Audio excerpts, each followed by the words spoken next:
Hey, welcome to the Travel Ones podcast. Today, my guest is Stephanie Nash.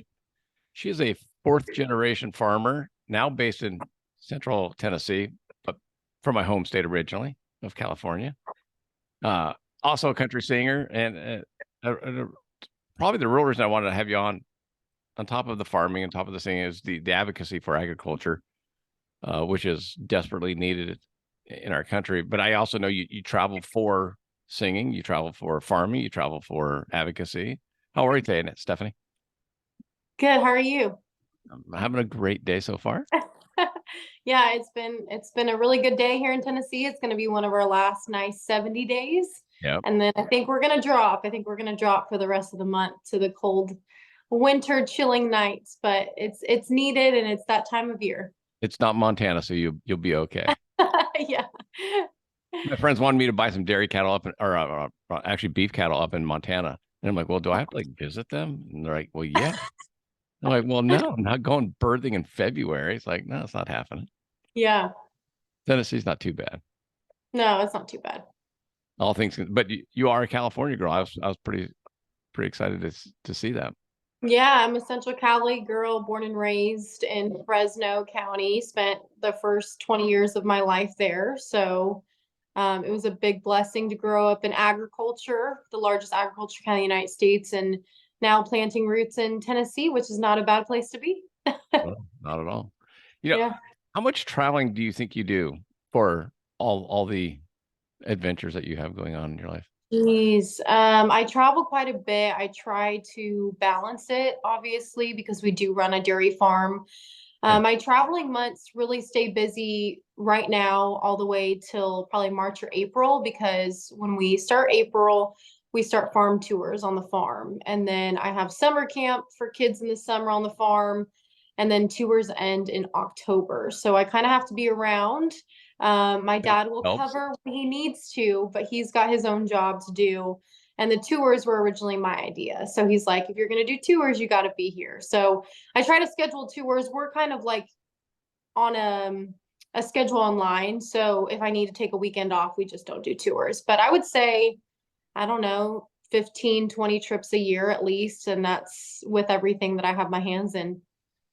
Are you heading over to do you head to the farm machinery shows or nail? Do you do any of those or no? I don't do any of those. Unfortunately, the bad part of being pretty out there on an advocacy level that I am, there's some people that don't agree with my political views of how we should handle our food supply.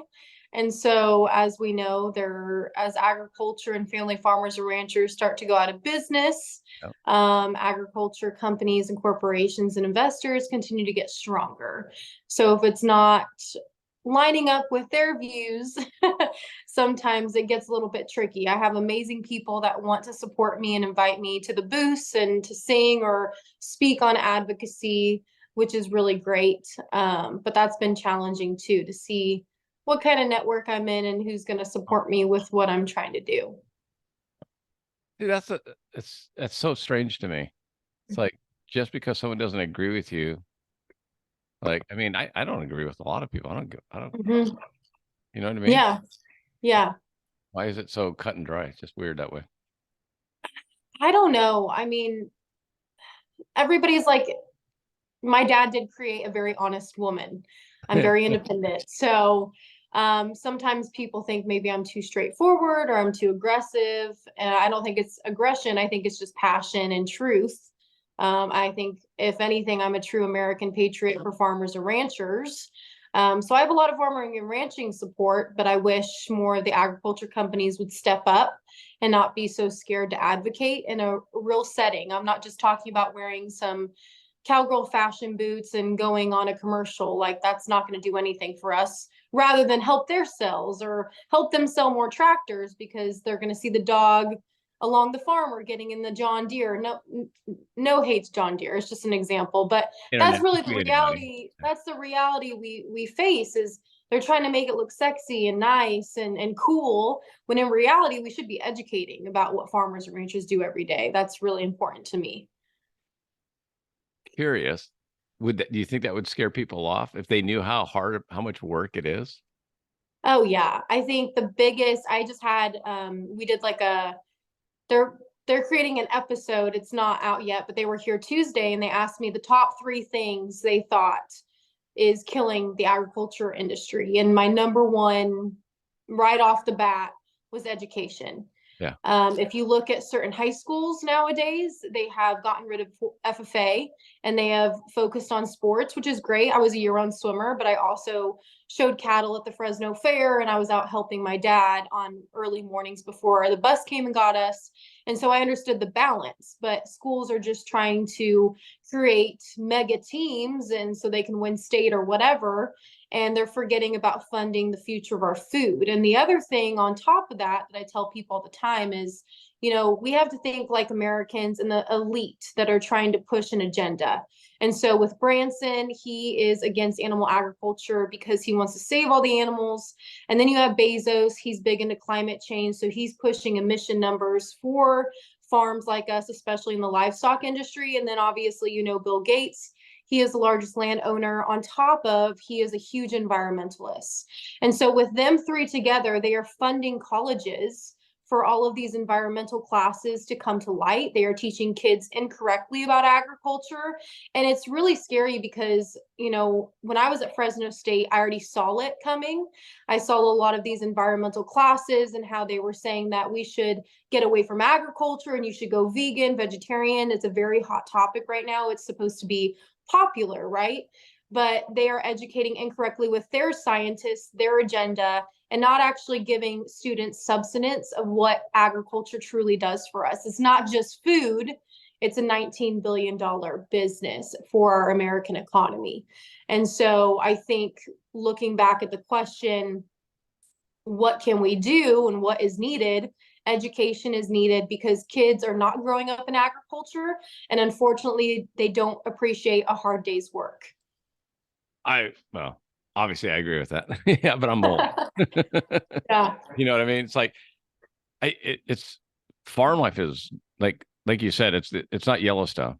You know what I mean? No. It looks cool watching an hour-long film riding a horse until you have to ride a horse for 12 hours. And it's not as Yeah. fun as it sounds. Yeah, I have friends in Montana Yeah. and they farm a lot. And they have to go, they're very traditional still. I think they have one four-wheeler, but they do everything by horse. And so 3 times a year, he'll get on his horse and the kids and the wife will stay home and he'll be gone with the cowboys for 2.5 days and Yeah. they'll camp and move cattle to different fields. Like that is a real thing that you have to do. And weather is not always great. And, you might not always be feeling good, but the cattle have to go where they need to go for the season.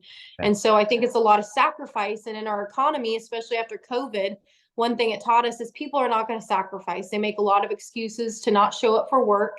The big thing is, well, I need to do this for me instead of looking at, I think a lot about small businesses. I feel sorry for them because they have to close their doors sometimes for not having employees show up, or they are just very, financially unstable because people are not supporting them. So that's a big thing too that I look at within agriculture, just people not supporting, coming to work.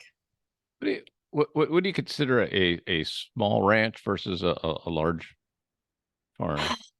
How many had I'm not supposed to ask that. Oh, you're okay. We milk 1,200, but I don't, for my eyes, I think there's like 3 pillars. So you have I'm going to tread lightly on this because this has been something that Tennessee has not agreed with me on, but it's something that I'm passionate about. Tennessee is known for having a lot of farmers, but a lot of these farmers are not getting income from the farm. They're more like hobby farmers. They have a couple cattle and then they go to work. So it's about 70% of the population that are farmers here in Tennessee, which is great. Okay. They're just doing it more just because they love the land and they love their cattle. Yeah, it's very large. And so when I advocate, some of them don't like the way I advocate because they have the grass-fed beef and they have, the products that are natural. Like it's a big thing here in Tennessee with the farmers markets. And I don't care. I've bought organic, grass-fed, grain-fed. I don't care. I'll eat it all as long as I know it's a family friend and I'm buying local products because I understand there's a difference in weather across the United States and everybody has different practices. And so we have been taught now that, well, if you don't eat this product, if it doesn't have this label, it's bad for you. And so I know I'm going a little further than your question, but getting back on track. Okay. So there's those farmers. And then in the second stage, I think there's a lot of family farmers or ranchers, whether they are smaller, whether they are larger, they're generational farmers. I'm talking third plus generation that have been on the land, that are really family oriented, still involved in the operation. And I think the size of that can go from 200 head to all the way up to, I know somebody with 15,000, and they're still very family oriented. And then you get past people like producers or other big corporations that are running thousands, tens and thousands of heads. And those are owned by JBS and Tyson and Cargill. You know, those are bigger, massive farms. I don't really agree with factory farms because I know how ranches are run. Doesn't matter how many cows they have, they're still vets on staff. They're still guys that have been milking for 20 years that know what they're doing, right? But who is hurting the most because of the first stage? I want to farm from my backyard and put this label on it and tell people to buy my product because, you know, the big corporations are doing this and that. The people that are getting hurt the most are the stage 2 farmers, the generational farmers that are still financially struggling, that are dealing with more regulations than most because of the number of head they have or the location their ranch or farm is located in. And so people don't realize the food supply structure, I think, is a big thing too. Yeah, buy local as much as you can, absolutely.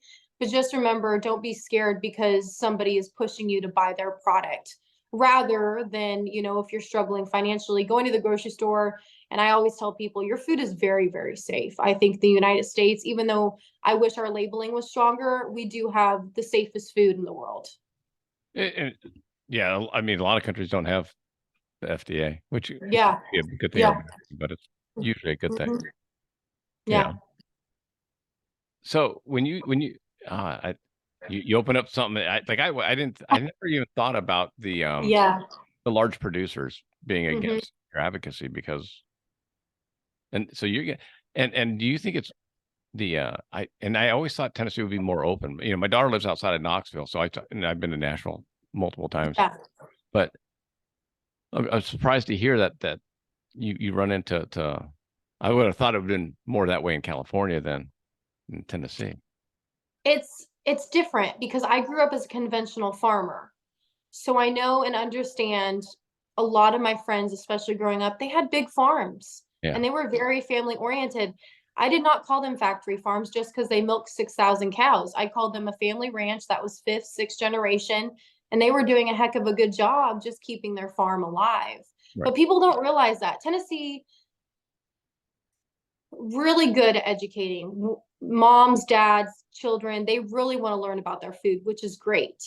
I just think the struggle moving forward is COVID really opened Pandora's box for everybody to grow food. And that's great. If you want to grow your own food the way that you think and believe to grow your food, that is fine.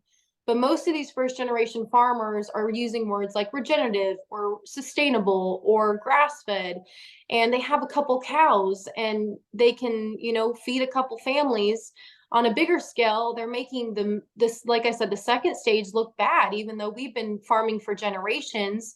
And whether it's hell or fire that, you know, Texas had a couple years ago, or flooding, like we're the ones that are really trying to save our animals and save our land. And we're the ones that have to deal with crop insurance or any other diseases because we are on a mass level and it's not a factory farm. It's just the reality that we have grown over generations.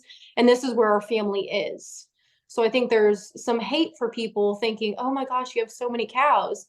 Yes, I do, but listen to my story and see where I am. I think that's so important about how it's Why is it? produced. I'm just trying to understand why is it considered a negative to have more cows? To me, I mean that seems like you're successful.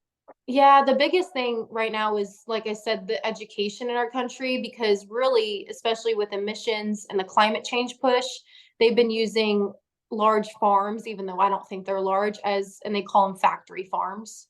And so they make it look negative because this is a great example because people don't understand, like a feedlot. Like, I know what a feedlot is. They're all over the place in Texas, Oklahoma, California's California. got a whole bunch of them. Yeah. And I understand why they're there. Like, I know what a feedlot is, but a lot of people are like, oh, they're overcrowded. They just sit in mud all day. They're going to go to slaughter. There's so many of them in a little space. And you have to educate people because they don't understand and they already assume something because they saw something on the internet. Same with, California is known for, and so is Kansas, for calf raising because they don't get a lot of rain. It's a great place to raise calves. You don't have a lot of weather fluctuation. And so when people see them in the little hutches, they're like, oh, that's so cruel. You swiped them from their mother. And me being a dairy farmer, it makes me laugh because I've been the one out there at midnight IVing because their immunity has been broken. People don't understand why we separate mom and calf on operations. It's because of their safety and because they're born with no immunity. So when you see them in hutches separately, it's because we have to place them individually for them to grow immunity. And so they don't get that education though. So they assume they're overcrowded or they're abused or this is something too that I'll add on really quick is, the activists, ASPCA, Humane Society, and PETA, they are a $600 million industry. And they are the ones that get funding from the sad commercials or from colleges is a big one. Colleges is a big one. And they form groups under them to go out and educate people incorrectly. So that's another thing I've been talking to people the last couple of months is if we can defund the activists, that's where our bad education is coming from. It's not just Washington, D.C. and politicians with an agenda, but when they get into our kids' schools and their education and they grow up around activists, it can be devastating to the future of our food supply and what people think about us. I think, I mean, you're right. Like you would think in schools, they would show you both sides. Yeah. You know what I mean? Like they don't be pro either. Like Yeah. this side and here's this side. If you want to eat beef and chicken and here's how it's made, here's how it's processed, here's how it's, but don't pass judgment on it. Like, oh, this is bad and this is why you shouldn't eat beef, or this is why you should eat beef. It is what it is. But yeah, it doesn't seem like we get that anymore. You're always supposed to have a side. yeah. I wish I do that a lot. I speak at a lot of schools here in Tennessee, and I have to tread lightly, even though I know a lot of moms and dads where I'm educating at. I try to be sensitive to other people, but you would not understand the amount of kids that they've either eat plant-based or their parents pick it up. And they're like, so that's not real meat. And I'm like, no, it's not coming off a ranch. It's not coming from a cow.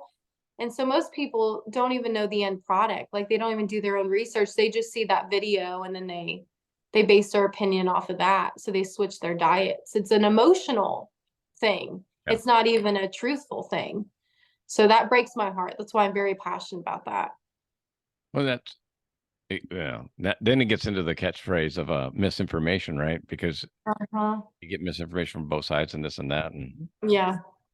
kind of weird that way. Yeah. But I love that you're doing what you can and you're doing the tours. I mean, that's Yeah. a real big benefit.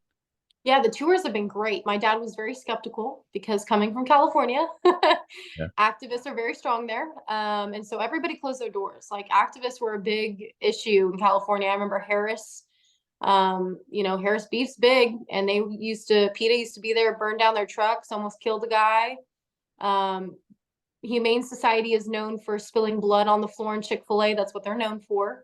They bring in all these young college students. The UK's had a problem lately of them going to the grocery store and dumping out milk because they think they're fighting for something. But it's called vandalism. You should get a little bit of time for that, but they don't. So, and then the ASPCA is the other one. They just kind of pull at the heartstrings. So, yeah, whenever somebody comes on my farm, if I have a sick calf or I have a cow that's limping, I explain everything. I'm not afraid. I'm like, I'm an open book. I want you to ask me questions. And I'm like, well, she looks like she might have a wart. We're going to trim her up. Our trimmer comes next Tuesday and she's probably on the sort gate. And we have a professional that comes in and makes sure they have healthy hooves. Or if it's a sick calf, I'm like, hey, she has pneumonia. This is what I'm treating her with. This is what you should know about treatments on my farm and how, I can't harvest them or they can't go into milk production until we have no traceability of antibiotics. That's how we know our milk is safe.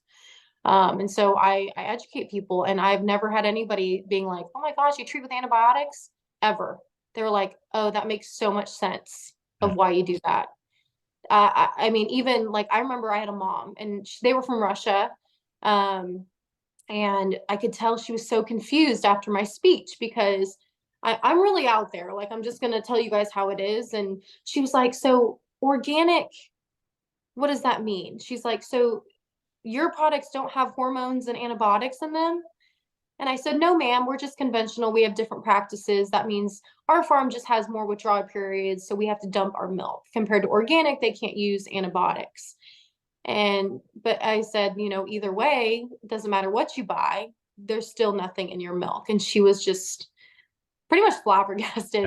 Yeah. But that's a lot of the industry. I mean, even, they just came out with a study last year, 25% of people that buy alternative milk think it's milk with flavoring in it, which is, kills me being a dairy farmer because I'm like, we are not doing a good job of teaching people about milk. And that's the other thing I said the other day is, what happened to the 360 play program where they used to drink milk with the football players? What happened to like the Got Milk commercials? There was so much positivity Is back in the is early that more 1990s. with the dairy cattle industry? Yeah, with the dairy cattle industry, there used to be so much positivity Oh, towards drinking milk and, going to your local farmer and getting milk. Well, now a lot of places have it illegal. You can't buy raw milk anymore. yeah. So that's a problem. But it used to be so positive. And then when the alternative market came in, when the FDA allowed this, I do not like the FDA right now or the USDA because I think it's ridiculous that we have to share our name with somebody that's making it in a laboratory, but that's for another conversation because I could go about that forever. I'm not against people drinking it. Just understand that it's not milk. Right. Like that's all I ask. And there's also lactose-free options that come from dairies, which I'd rather you drink that because you're supporting our industry. But that was a big thing of when it started to go downhill because a lot of marketing came up. Oh, well, you can save the animals if you drink this milk, and you can be a better person and save the planet if you drink this milk. And then after that, the dairy industry pretty much rolled over and let it happen. Well, So yeah, I know the big thing that was in, especially Central California, was the almond milk. But yeah, then it takes more water consumption to grow almonds than any other plant in the Central California basin. yep. So we're running out Yeah, of water because we're trying to grow more almonds to save on the milk. yeah. It's kind of weird. It's contradicting. I mean, that's Yeah. the biggest thing with me. Like going back, I have friends that do grass fed. I love you guys. But the whole thing right now is, oh, if we just eat more grass fed, it's better for the planet. Grass fed takes longer to feed out, 20 to 26 months, compared to a grain fed cattle that's still same practices, just fed a little bit quicker and gets a little bit fatter. She's on the land less time and we're harvesting and we're getting food out to the consumer. So just knowing the facts, like don't just assume it's better for the planet. I mean, dig a little deeper. That's what I So mean. stuff Like, like that. you wish you could find sources that provided just information, and Yeah. then let me make my decision. Don't try and tell me. Yeah. There's great sources. There's great sources out there. Fence Post is one of my favorites. Farm Bureau has a couple of issues. Fence Post does the grain versus grass fed. It tells you like like what's just your decision. It's not like it's a pro con. Like, con is, they might have a little bit more fat on this one. Grain fed might, be a little bit leaner. So if it's your choice, but they also go over the environmental impact, which I think is very important because I don't want you just assuming you're helping save the planet based off a lie. Because that's kind of what consumers have, I think, reached towards. They look at labels rather than just like the story behind the product, like I said earlier. Well, So, I get that in apparel, yeah. especially when I work rodeos. When are you going to make stuff in America? And I'm like, you can't afford it. Like Yeah, you can't. No. you've overregulated the labor so much. Yeah. I go, if you really want to help the environment and all that, go to China, go to India, and get them to change the way they do things. Get them an EPA, because Hmm. even in Mexico, where we make where the boots are made, there's no EPA down there. Yeah, that's the other thing that's crazy to me. And they're like, I don't know if I have the perfect answer, but I do know when I advocate with other countries is, you have to think about it when the Netherlands overtook their government. Yeah. 60% of them are farmers. Like their country is based off of farming. Like that's what people do. India, 80% of the population have farms. And here in America, we have been so corrupt by big corporations coming in, investments from foreign countries, and our government. We are less than 2% of the population now. And so when you have a hierarchy in the big corporations and our government to bring in more beef from Brazil and Mexico and wherever other products they want to bring in, they can make more money. They can maximize off of the consumer. I mean, $71 billion alone for JBS during COVID. And they were like, oh, well, we didn't make any money during inflation. That was record breaking profits for them because they were importing more beef to not support the American economy. So that's a big struggle too. Like, when are we going to say enough is enough and start really financing our family farmers and ranchers and keeping American grown? Because I would say if we're on the track we are, it's going to be really hard to have American grown by 2050. And I think that's been their plan with regulations all along, is if we diminish, if we take private landowner rights, if we use our eminent domain, if we use regulations, they can control the narrative of what our food is. Okay, so you're in the advocacy world, so I'm going to ask you this question because I get this all the time. Yeah. About why do we buy so much from China? And everyone's like, oh, we should cut China off of this and that. And I'm like, if we cut China off, we would find out just how bad our country is. Mm-hmm. Just my opinion. Yeah. Yeah. Makes So so little. in the agriculture sector, we don't buy too much from China for food because we actually export a lot of baby formula. China's not known for having a lot of dairy farms, so they rely on the United States for that. I know for sure. They're just not an agriculture country. But yeah, you have a They great took over point. the garlic. Yeah, if we were to, the biggest thing we let China do is invest into the pork industry. That's a disaster because they own almost all of it. And so at any given time, if they get mad at us, they could close all of the plants. That's what I'm And then saying. we're like, where are we getting pork now? Yeah. So that's a problem when we let them invest into our food and we're not protected, which we're not. You know, the big packers are owned outside the country. So that's a problem. How is that cured? I mean, that genie's out of the bottle, right? So I mean, I don't know how you put the China genie back in a bottle because like I gotta go to Gilroy. Gilroy's part of my territory, and that used to be the Yeah. garlic capital of the world. Yeah. It's no longer because the garlic capital of the world now is in China. That's wild. Like what? Because I was talking to a garlic farmer up there. I'm like, are you kidding me? Yeah. That's It's interesting. I've never been around a garlic farmer.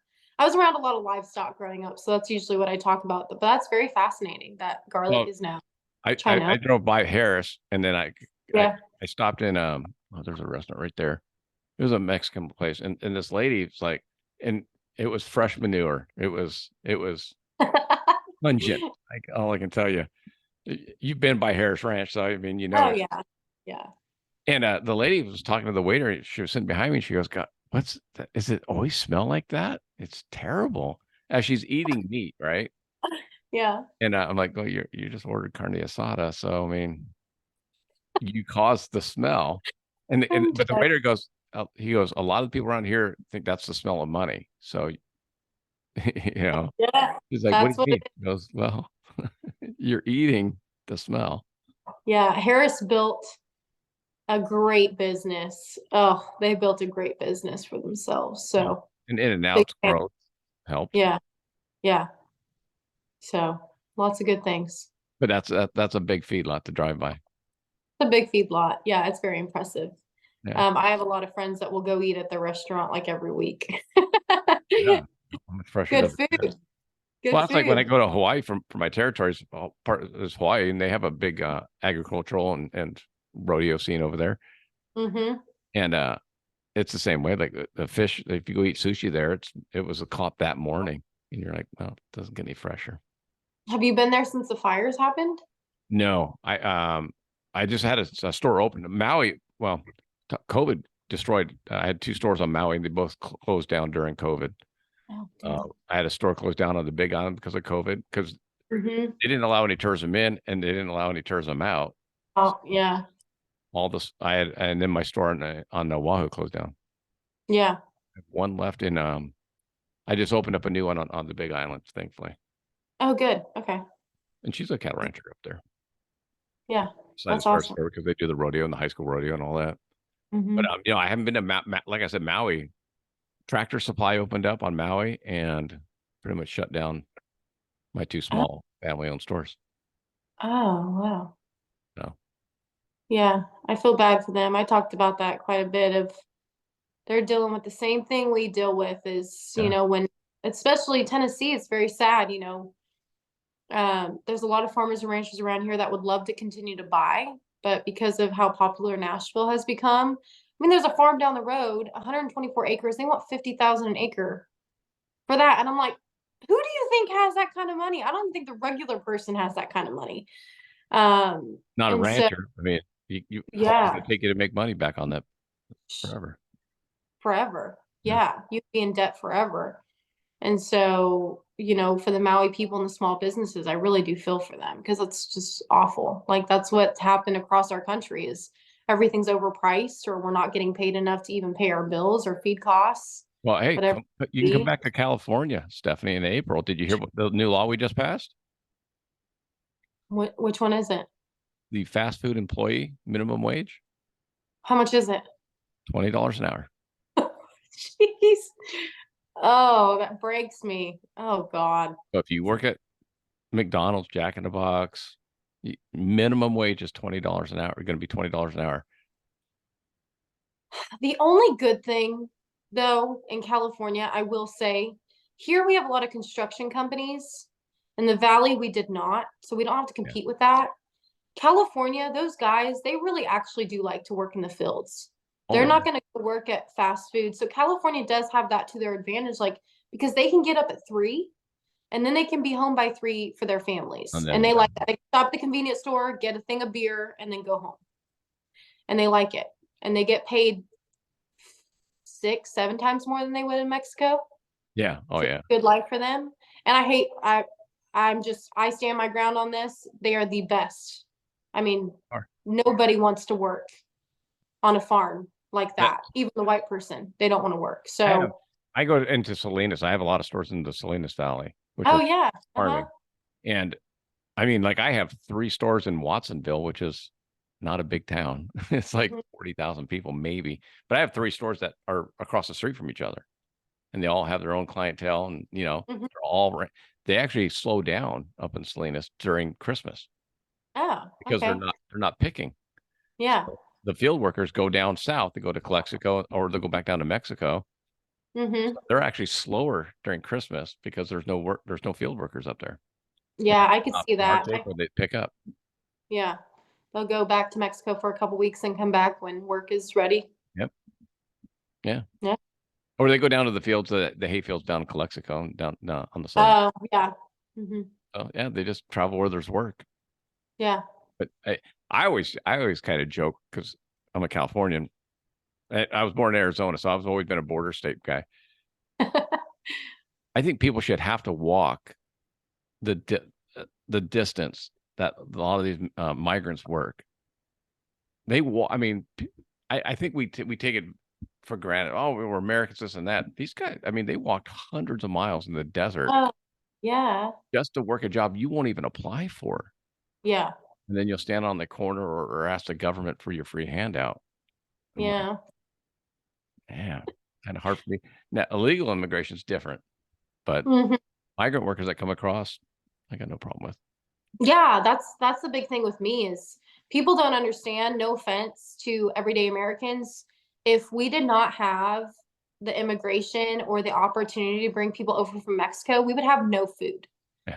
Like I want to say 85% of the people that work under farmers and ranchers are probably Hispanic. Yep.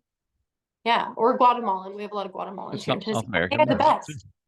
I have a 60-year-old woman feeding calves every day, and she loves it. You're Yeah. not going to find anybody around here for a 60-year-old woman that's probably not retired that does not want to work on a farm. Well, I remember pre 9/11, a lot of the migrants down at to be in Mexicali, where they live in Hmm. Mexico, and they would come across the border every day to go to work. It was not a Hmm. big deal going back and forth back then. And the same thing in Tijuana, between Tijuana and San Diego. So they would come up, work all day, and then just drive home like a Yeah. long commute to Mexico. Hmm. But it's a lot harder now. But Yeah, they've made it, I get it, the border and everything, but they've made it look bad, and it's a struggle. I mean, we're looking at bringing, doing the program, and it's so expensive. That's something I wish was more affordable for family farmers and ranchers, which would be the H-2A to bring them over and work. oh yeah, it's a visa. Yeah. Very expensive. I mean, I don't even know. I know California uses it. I don't even want to know how much they spend to bring all those guys over, especially guys. I know a guy that brings them over in Illinois, and he's got watermelons, and they come over for the season, like 30 or 40 of them, just to work, just to pick watermelons because he can't find Well, workers there. you want You to know, hear? I know you got to go. no, You, you're good. you want to hear a personal story? Okay, go for it. 1983, 80, Hmm. 83, 84. My best friend in high school in Orange County, his dad was a foreman in one of the orange groves when we used to have orange groves in Orange County. Yeah. They're all homes now, literally. But so it's one summer we're on the football team and we're in between our two days, and I go, "What are you doing for lunch?" Because I got to go pick up something for my dad, and I go, "All right, let's go, man." He goes, "Well, no, I got to go to Santa Ana." And blah, blah, blah. I'm like, "Well, I'll go. I got nothing to do." He goes, "All right." So we drive to this house in Santa Ana, which is a 90% Hispanic community. Yeah. And he pulls over and he goes, "I'll be right back." I go, "Okay." He comes out with a shoebox, and I'm like, "All right." And he goes, "Yeah, just put down on the by your feet." And I go, "All right." I go, "What's in the box?" He goes, "Well, you can look in it if you want." I'm like, "What's in the box?" And he's like, "Go ahead and look in it." And I go, "All right." I open up the box, and it was stacked full of blank green cards and stacked full of blank social security cards, blank. And I'm like, "Okay." I mean, hundreds of them, right?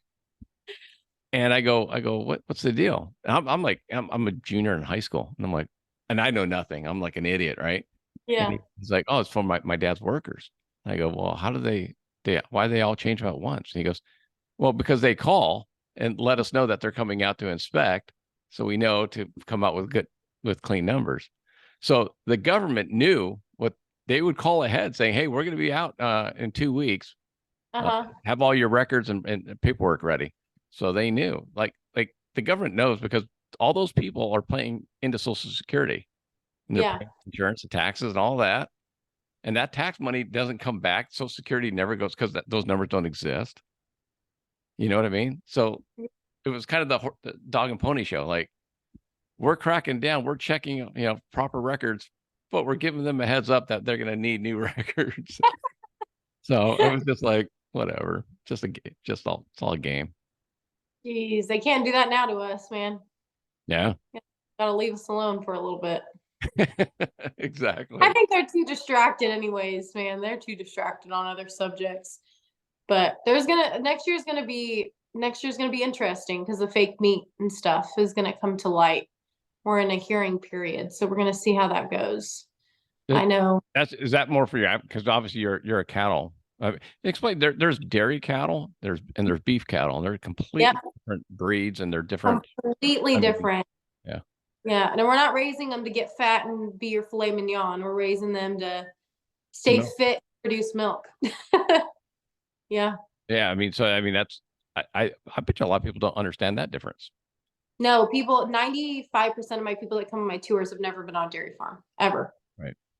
Yeah. But So they I don't let know them, the difference between a beef cattle and a dairy cattle. yep, I talk about that because everybody's like, oh, these are the cows on the side of the road. I was like, no, they're not. No, no. We Yeah. take care of these little mamas. Uh-huh. So, of all the places you've been to that you've traveled for, what's the most influential place you've been to so far? Oh, that's a good one. Mm, I've been to Israel. Emotionally, that was probably the best trip I could have gone on. Um, just for, me. But farming wise, Montana, 10 out of 10. I love going to Montana. I think I love the family because I stay with them and I play with their kids and we have a great time. But the operation and the generational growth that they have built is absolutely phenomenal. And it's something that I don't think true Americans really realize. It's not something you can just take. And it really, that's why I have my advocacy, and that's why I'm so honest, and that's why I get canceled all the time, is because I truly believe there are people trying to ruin our livelihoods and take our land and take our resources and everything that we have built from fourth, fifth, eighth generation farmers that have really lived on this property. It's not replaceable. It's just not. And it's just beautiful to see cowboys and cowgirls and farmers and ranchers across this country continue to supply food, even though they're in the biggest fight of their life currently just to survive. So I think it's really beautiful in Montana. I like Montana. Not my favorite, but yeah, I get it. No, I I get can it. stay out there for a while. But I can stay out there for a like while. I was telling you before, is I have friends that live up there. And I'll see them in a couple of weeks at the rodeo, and they're like, "Come Mhm. on up," and I'm like, "Man, it's cold up there." I do. Okay, so I go during different times. Yeah, yeah, I've been there in the summer when they're like weaning calves, and I love it because I get to ride a horse, and I never get to ride a horse, it's and I gorgeous too feel in the like summer. I'm part of the family. And then I've been there in like December, Yeah, January. So I get it. It's not like that fun. Um, but just seeing ranches in general, yeah. I'm like a little kid. Like, doesn't matter if it's cattle, watermelons, avocados. Like, I just love learning about the operation, and I love meeting the family members because farmers and ranchers are the best. Yeah. You know who has a big avocado ranch is Jason Mraz, the singer, San Diego. Mm-hmm. Yep. So I think that's cool that he gets to sell back, and I guess he'd be considered a family farm, right? I mean, Yeah. Yeah. it's pretty cool. But we Yeah. need more people like that, just to advocate for growing We do food. need more people like that. A lot of football players and a lot of country singers have their own ranches, and they advocate, especially for the hunting world. They're big advocates for hunting, which I think is pretty cool because I don't think there's enough of that either. Um, but it just goes back to education. I think we just need more of it. If people would invest, I think, into their kids and their future as well, like thinking about food, it's just not on people's minds. Like gas prices are on people's minds, or how they're going to pay the next, you know, month of rent, or emotional relationship problems. Like I feel like or sad stuff on the news about how somebody died, or Israel or Ukraine, or Politics, wars, yeah. talk about food. Like it's not even like a sensitive topic of like a good feeling story. Like we could be representing farmers and ranchers on a national level of like learning about us, but they don't want that because that's not part of their plan. So, How does that change? Slow and oh, steady, right? I mean, the biggest thing I wish people would create more programs, like bring back got milk. I think is a great way. Right now California dairies, I don't know what they're doing. They don't They're need doing all of this green hug stuff, make you feel good about the environment stuff. I'm like, I don't know what they're doing. It's very confusing to me. It's not making me want to drink more milk. It's making me think that like if another dairy farm is not implementing this sustainable program, then they're bad. Like it's a weird. They had like cartoon cows singing about sustainability and manure turning into methane, and it was weird. It was kind of creepy compared to like the weird. got milk commercials that like made me feel good. Like cows in the kitchen with mom. Oh my gosh. And I want to drink a big cold glass of milk. Like I'd go buy milk tomorrow. The milk mustache, yeah. Yeah, the milk mustache. That's cool. That's fun, you know? Makes you feel like you're at home. But that's not. That's not regulation. That's the dairy industry. That's the dairy industry. Yeah, they've been shifted to money going to Washington D.C. instead of us doing commercials on our own. Yeah. So I tried to get on the dairy board. I don't know what happened with that, but probably I would have There came in there and made a difference. is there a national dairy board and then regionals and states? Hmm. Okay. Yeah, it's not very strong here in Tennessee. We don't have enough dairies. You would have to go national. You need the bigger dairies to support marketing. It's California's got to be one of the bigger states for dairy, right? California's number one for dairy. Yeah. Wisconsin's two. Yeah. Makes sense. I don't know if New York's up there. I don't know if they're 3, 4, or 5. They've lost a lot of dairies. I know the top 2 were California, Wisconsin. Yeah. Yeah. So, but Which I always, when I go to the rodeo, I don't know if you get this, or you used to.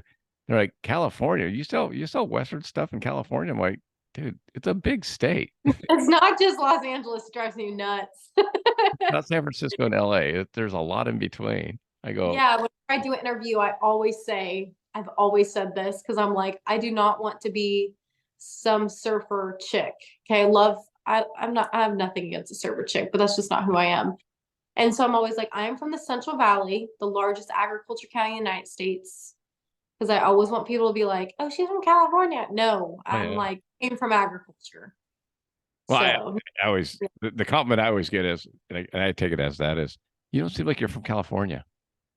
And I'm like, I don't know what that means, but okay, thanks. they Yeah. have this surfer bro Hollywood Yeah. type that they comes from California. So, So rodeo's great there. Rodeo's big.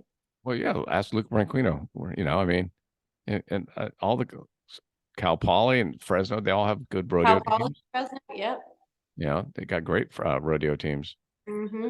So rodeo's alive, agriculture's alive. If you eat lettuce in the country, more than likely it comes from the Salinas Valley. So, Yeah. Salinas. so we got it going on. Yeah. Well, thanks for your time. Yeah. I obviously I'll see you in a few weeks, hopefully. We'll see you in Vegas. We'll go grab a drink and catch up, or I'll come to you and hang out at the booth.